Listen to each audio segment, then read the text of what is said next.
আসলে আজকে একটা প্রশ্ন ছিল আমাদের গোটা দেশের যত বিড়ি শ্রমিক আছেন সেই বিড়ি শ্রমিকের অর্ধেকের বেশি হচ্ছেন পশ্চিমবঙ্গে এবং 4 ভাগের 1 ভাগ 1/4 হচ্ছে একটি মাত্র জেলায় মুর্শিদাবাদে। সেই মুর্শিদাবাদে বিড়ি শ্রমিকদের জন্য কেন্দ্রীয় সরকারের একটা হাসপাতাল আছে, বিড়ি হাসপাতাল তারাপুরে। এই তারাপুরে 65 বেডের হাসপাতাল। এই হাসপাতালটির ভয়ানক অবস্থা।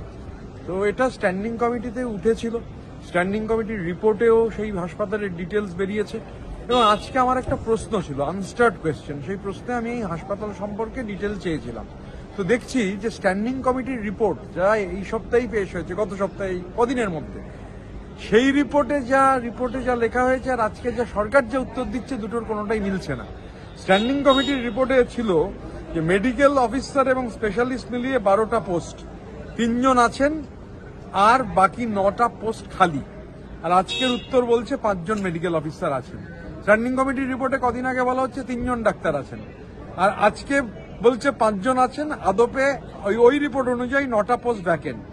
12 নার্সটা যা বলেছেন, নার্স আজকের রিপোর্টে একই আছে। টেকনিশিয়ান, ওই স্ট্যান্ডিং কমিটির রিপোর্ট বলছে ল্যাব টেকনিশিয়ান নেই, ভ্যাকেন্ট।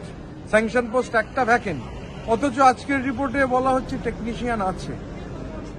ওটি অ্যাসিস্ট্যান্ট নেই। মানে আমরা আজকে রিপোর্টটা দেখবার পর বুঝে উঠতে পারছি না যে লেবার একটা যে রিপোর্ট দিয়েছে, মানে স্ট্যান্ডিং কমিটির যে রিপোর্ট পেশ হয়েছে, পার্লামেন্টে পেশ হয়েছে, সেখানে একরকম তথ্য রয়েছে আর আজকে মন্ত্রী সম্পূর্ণ অন্যরকম তথ্য দিচ্ছেন। এবার কোনটা ঠিক?